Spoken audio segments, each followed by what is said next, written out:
Hi again, YouTubers. This is a video about 5 products that I regret buying. Lulud81 actually did this video, and I thought it was pretty cool. So I figured I might as well give you guys a little bit of insight into what I bought that I don't like.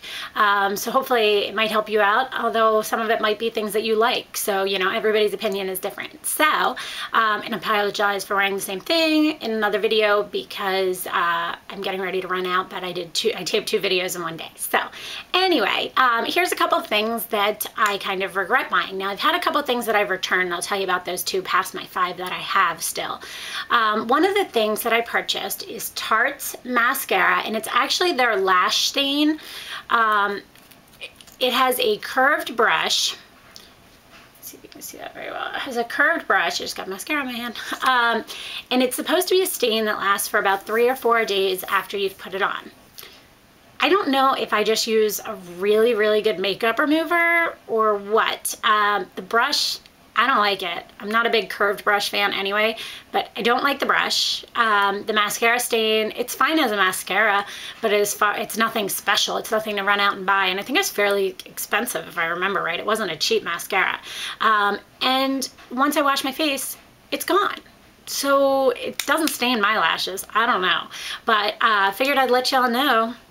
Didn't work for me. Another thing that I would say I purchased because I love to collect makeup, but it is not something I would suggest for you to buy, is Nars, and it is Super Orgasm. Love Orgasm. Look, oh, you can't see it, but literally I opened this and glitter fell everywhere on me. This is how ridiculous this is. This is the color. It is a beautiful, beautiful pink color, pinky peach color, same as Orgasm. However, look at the glitter in this. Ugh.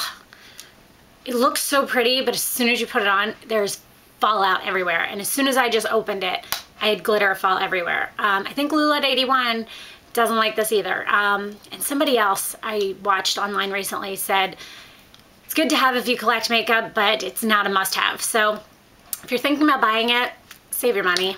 Stick with the regular Orgasm. Go with the color like Angelica or Sin, which are beautiful colors by Nars, as opposed to that. Now here's one that I've heard rave reviews about, and I can't stand it. Makeup Forever HD Foundation. Just my opinion, just my opinion. It does not work with my skin. It makes my skin look oily. It just doesn't stay well, even with a primer, even with a powder. I love their HD powder, by the way. Use it every day. Love that. Foundation does not work with my skin tone. Now, I usually use like MAC Studio Fix Fluid, or I use Nars oil-free foundation. And I'm pretty sure this is oil-free too. I'm looking.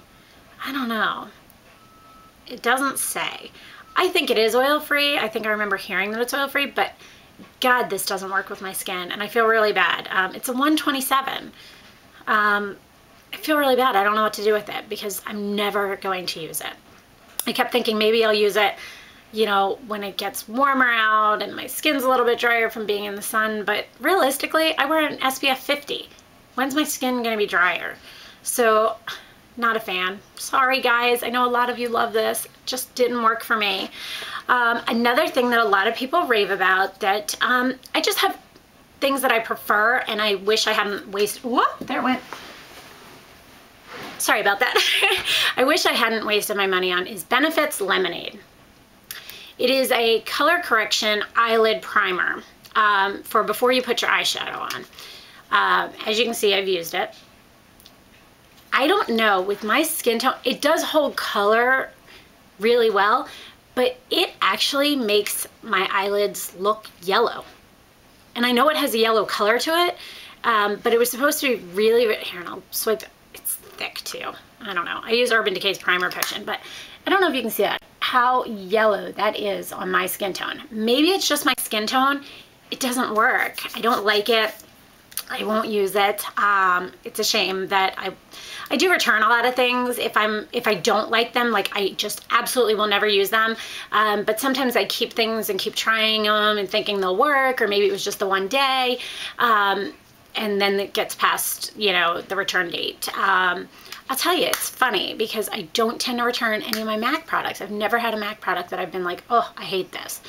It's just been other random things. Another thing that's a drugstore brand is Maybelline's Mineral Powder, the bronzing. Now this is Sunlit Bronze. Little container. It came with a little kabuki. It's really finely milled. It's really nice for that, but it is orangey. Like, it just turns me orange. And it even came with a little tube of like a gel tanner that washes off to put on beforehand. That made me look horrible. Like, it made me look jaundiced. It made me look sick. It was ridiculous. I really like a lot of Maybelline's mineral powders too. This one, Sunlit Bronze, did not work for me. A couple other things that I've returned recently, just to give you guys a heads up, that you might have seen in my haul videos that I ended up returning because I didn't like them. And I know a lot of people love them. Guerlain, I bought their spray bronzer and I bought their bronzing powder because it's supposed to be like sweat proof and all these different things. The spray, I will say this, gave me good color, but I had to spray it like 3 or 4 layers to get it to even give me the color that I was looking for out of a bronzer. But it just didn't work for me. It was really expensive. It was like $58. And if I have to spray it 4 times in order to get the color I want, I'd rather stay with my regular bronzers and use a brush and just swipe them on. At the same time, I also bought, because they said it worked with it, was the Gerulain Terracotta bronzer, and I think I bought number 1. But it didn't even show up. I'm not a dark-skinned person. I'm very fair to possibly sometimes on the medium side, but more because of bronzers that I look medium. I'm more on the light to light medium side. You've got to be kidding me. Didn't even show up. Didn't do anything. Didn't last. So I did return that as well. Another thing I returned recently was Napoleon Perdis's Chyna doll. I did purchase it. I thought it was going to be great. I liked it the first day. The second time I wore it, it just didn't work for me. And again, that was like $60. So since I wasn't in love with it, I did return it. Those are some of the things, my products that I wish I hadn't purchased, and some of them that I've returned. You just don't get to see them. So I hope this helps you guys out. And if you have any questions, comments, or information that you want from me, please post it below and I'll get back to you as soon as possible. Don't forget to comment, rate, and subscribe. Thanks so much and have a great day.